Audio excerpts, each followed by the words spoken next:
¿Podrán los medios de comunicación afectar lo que pensamos sobre nuestra lengua? Yo pienso que sí. Y para demostrártelo, hoy te quiero hablar de una campaña mediática que puede que recuerdes y que puede haber impactado tu perspectiva sobre el lenguaje. Soy Ruth Lorena y te doy la bienvenida a Español Desbloqueado, un espacio donde te ayudo a explorar tu relación con el lenguaje para que puedas renovar tu perspectiva y desbloquear las posibilidades en tu vida. Si eres de mi generación y eres puertorriqueño, recordarás una campaña mediática que se llevó a cabo en Puerto Rico para la década de los 90. Aquella que decía, idioma defectuoso, pensamiento defectuoso. Si no lo recuerdas, no te preocupes que te lo explico rapidito. Cuando yo era pequeña, se publicó una serie de anuncios que recuerdo ver en televisión, donde aparecían personalidades locales de la farándula, como artistas y periodistas, personas famosas del país. Cada uno mencionaba palabras comúnmente utilizadas en Puerto Rico, las cuales presentaban como incorrectas y mencionaban unas formas correctas que se podían utilizar en su lugar. Las expresiones que corregían eran anglicismos, esas palabras que vienen del idioma inglés y que se adaptan e incorporan a otro idioma como el español, lo cual en el caso de Puerto Rico es muy común dada la relación que tenemos con Estados Unidos y por lo tanto con el idioma inglés. Algunas de estas expresiones mencionadas en los anuncios eran size, relax, ready, shock, ticket y vaquear. Cada uno de los artistas tenía unos breves segundos para decir su línea, que en resumen era, no se dice el anglicismo tal, se dice así. La línea que yo más recuerdo es, tuna es la que canta. En español se come atún. Y al final, o al principio de estos anuncios, se mencionaba la frase, idioma defectuoso, pensamiento defectuoso. ¿Lo recuerdas? Esta campaña, y esto lo tuve que buscar para refrescar la memoria y aclarar dudas, fue realizada por la Universidad del Sagrado Corazón y se lanzó a través de los canales locales de televisión del país en el año 1995. Consistió en una serie de al menos 4 anuncios, o al menos esa fue la cantidad que yo pude encontrar. Algunos de esos anuncios presentaban el tema de los anglicismos y otros el tema de la precisión o la ambigüedad en la comunicación. Estos fueron, por ejemplo, los anuncios donde alguien decía algo como, dame el coso ese que está al lado del de esto, y así por el estilo. Esta fue una campaña que muchos recordarán con nostalgia. Incluso la he visto descrita como una campaña folclórica. Y es que ciertamente para los puertorriqueños es algo memorable de aquella época. Yo lo recuerdo todavía claramente y lo más que recuerdo era el tono del anuncio. Una atmósfera muy seria, como que era un asunto de mucha importancia lo que se estaba atendiendo. Yo hasta recuerdo un fondo oscuro y la realidad es que cuando busqué los anuncios en internet sí tenían fondo oscuro, pero en general tampoco era tan serio como yo recordaba. Había más sonrisas y gestos amigables de lo que yo pensaba. Y es que yo siempre sentí desde pequeña y a lo largo de los años, aunque no fuese así, que había una actitud de superioridad en el mensaje de estos anuncios. Como niña que tenía aproximadamente 10 años de edad, la actitud de estas personas a mí me intimidaba. Me parecía que me regañaban, que si me agarraban diciendo una de esas expresiones que ya me habían dicho en estos anuncios que estaba mal, pues que esto era algo grave. Y no solo eso, que si esto ocurría y yo o cualquiera usaba alguna de esas palabras o esas frases, pues como bien ellos habían dicho, su idioma era defectuoso y consecuentemente su pensamiento era defectuoso. Quiere decir que había algo mal con su forma de pensar y pudiese entenderse que con su cerebro. Pienso que esa frase por sí sola, sin considerar nada más de los anuncios, transmite un mensaje cargado de juicio. Primero, plantea que hablar de una manera implica tener un idioma defectuoso, que no sirve, que está mal, que está dañado. Y por otro lado, va mucho más lejos, porque implica que de ser así, estamos pensando de forma defectuosa.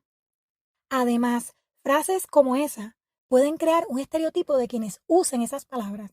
Inevitablemente envía un mensaje no solamente sobre el lenguaje propio, sino de los demás.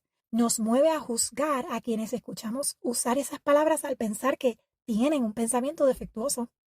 Es como darle el poder a la gente de decir, dijiste esto, tienes pensamiento defectuoso. aunque la persona ni conozca la explicación ni la razón de ser de lo que está diciendo. La palabra defectuoso incluso podía dar lugar a que de verdad alguien pensara que usar esas palabras era síntoma de un problema en la mente, cuando en realidad usar anglicismos es reflejo de un funcionamiento completamente normal del lenguaje, porque el lenguaje por naturaleza evoluciona y lo hace precisamente de esa manera y de muchas otras. Así que ese uso de anglicismos puede ser evidencia de que se tiene un lenguaje muy bien estructurado, porque es capaz de tomar una palabra de otro idioma y utilizarla de manera tal que funciona perfectamente, que se entiende, que se adapta en pronunciación y hasta en el aspecto morfosintáctico de la lengua. Esto lo podemos ver con palabras del inglés como parking, que es una palabra que al usarla en español la adaptamos a la pronunciación del español, porque no decimos parking, sino parking. Y la adaptamos también en el aspecto morfosintáctico cuando decimos, por ejemplo, nos parqueamos, lo cual cumple perfectamente con la estructura gramatical del español. Pero ojo, que con esto no quiero decir que esto esté ni bien ni mal. Lo que quiero señalar es que como esos anglicismos se utilizan de una forma que sigue la estructura gramatical del idioma español, su uso indica un funcionamiento del lenguaje apropiado, lo que refleja la presencia mental de un sistema de lenguaje que funciona de forma debida. Por lo tanto, técnicamente, hacer uso de esas palabras no es indicador de lenguaje defectuoso. Pudiésemos hasta decir, desde esa mirada, que demuestra lo contrario a un funcionamiento defectuoso del lenguaje. Así que no sé por qué implicaría pensamiento defectuoso. Por otro lado, las personas que salían en el anuncio, en mi mente de niña, eran personas de un estatus particular. Eran famosos, eran artistas, eran ampliamente conocidos y yo los visualizaba en un nivel privilegiado al que no toda la población podía llegar. Así que en mi mente, hablar correctamente o utilizar correctamente el idioma era algo que sabían hacer ellos y que nos tenían que enseñar a nosotros, los que no éramos parte de ese grupo. Quiere decir que el mensaje un poco subliminal que yo de manera muy personal entendí a través de esos anuncios era, en resumen, que tenía que tener cuidado con la forma en que hablaba porque si decía algo mal podía demostrar que había un problema con el funcionamiento de mi mente, que estaba defectuosa, y que los que sí sabían cómo hablar bien eran unos pocos, pero no era yo. Claro está que yo era una niña y que estaba todavía en una etapa muy vulnerable y que estaba todavía creando mi autoconcepto y eso se podía combinar con muchísimas otras experiencias de vida que eran particularmente mías, por lo cual reconozco que mi visión sobre el tema no tiene que representar la visión de los demás. Una persona que ya tuviese su autoconcepto muy bien formado o que ya entendiese aspectos sobre la lengua a un nivel más adelantado que el mío en ese momento, probablemente podía percibir esos anuncios de una forma muy distinta. De hecho, ver los anuncios ahora como adulta fue un poco refrescante para mí porque pude verlo de otra manera. No me llegó esa sensación de intimidación de antes. Y al yo estar más cerca ahora de la edad de esas personas, no los vi como cuando era pequeña, sino todo lo contrario. Los vi como personas que estaban aprovechando su conocimiento para ayudar a otros a expandir el suyo. Claramente mi perspectiva del lenguaje y de otras cosas ha cambiado, como habría de esperarse. Y esta es precisamente la importancia de conocer la perspectiva que uno tiene del lenguaje, porque marca la diferencia entre que podamos aprovechar una oportunidad tan sencilla como aprender palabras nuevas de un anuncio o no. Así que, a pesar de mi impresión inicial, esta campaña mediática tiene muchos aspectos positivos. Al igual que a mí, jamás se me va a olvidar que tuna es la que canta porque lo que se come se llama atún en español y no tuna que es en inglés. Estoy segura de que las otras expresiones que mencionaba el anuncio también me las habré aprendido de memoria y habrán sido una buena aportación a mi conocimiento desde ese entonces. Y de igual forma tiene que haber ayudado a muchísimos otros puertorriqueños que no sabían de esas expresiones y que gracias a esos anuncios empezaron a utilizar expresiones del español que antes no conocían. Y lo que pienso que pudo ser la mayor aportación de estos anuncios es que señalaba que podía haber usos del español que podían ser considerados inapropiados, aunque uno no entendiera bien por qué. Al menos daba el mensaje de que la lengua puede tener distintos usos para una misma expresión y que se pueden percibir de distintas formas, causar una impresión distinta o tener un efecto distinto en la comunicación. En otras palabras, que existe lo que se conoce como un registro lingüístico. Y esto es un concepto sumamente importante para todo hablante porque, en mi opinión, es la clave para entender por qué es tan útil y necesario estudiar la lengua y utilizar las herramientas que adquirimos de ese estudio para beneficiarnos en nuestra comunicación del día a día. El registro lingüístico es esa variedad en nuestra forma de hablar, de pronunciar, de escoger el vocabulario más apropiado según la situación o el contexto de la comunicación y según el nivel de formalidad que nos requiera. Es lo que nos permite saber cuán formal o cuán informal podemos ser al expresarnos sin que ni una manera de expresarnos esté mal ni la otra, sino que una va a ser más apropiada en unos contextos y la otra en otros contextos. Porque no es lo mismo, como los maestros les decimos a los estudiantes, hablar en la sala de tu casa con tu hermano, en el patio de la escuela con el amigo, que en la oficina médica con el doctor, con el alcalde en una actividad formal, por ejemplo. Cada caso conlleva mayor o menor formalidad y esos son los registros lingüísticos, que van desde el registro formal hasta el más informal o coloquial. En resumen, son las distintas formas en las que adaptamos nuestra forma de hablar para que sea más o menos formal, según el contexto de la comunicación. Esto es algo que, para alguien que nunca lo hubiese tenido en cuenta, podía como mínimo tal vez provocar que estuviera más pendiente a esas diferencias, algo sumamente importante. Yo me imagino que muchas personas recordarán esos anuncios como algo muy positivo. De hecho, idioma defectuoso, pensamiento defectuoso, no era la única línea distintiva, aunque es posiblemente la más recordada hoy día. Otra expresión importante era: el idioma es la sangre del espíritu. Una línea que tiene una connotación muy diferente a la otra y de la cual se pudiesen hacer muchísimas reflexiones positivas. Aún así, mi impresión en aquel entonces de la campaña mediática no fue la más positiva y siento que todo esto me provocó una impresión que en esa edad tuvo efectos negativos en mí. Confirmo un poco mi percepción al escuchar también la opinión de personas cercanas a mí sobre esto y al recordar que en muchas ocasiones y por mucho tiempo fue común entre amigos, por ejemplo en la escuela, escuchar que se le dijera a alguien: idioma defectuoso, pensamiento defectuoso. Yo creo que hasta de adulta lo he escuchado.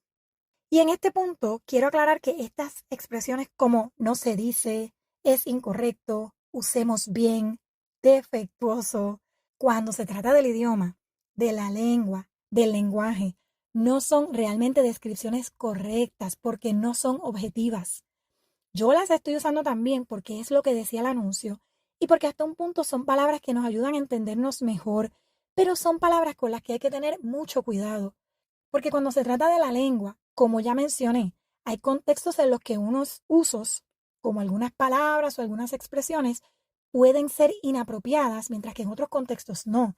Y eso no necesariamente significa que la expresión sea incorrecta. Hay usos que sí pueden ser agramaticales, que significa que no siguen la estructura esperada, la estructura gramatical de la lengua. Así que pueden sonar raras o confundirnos.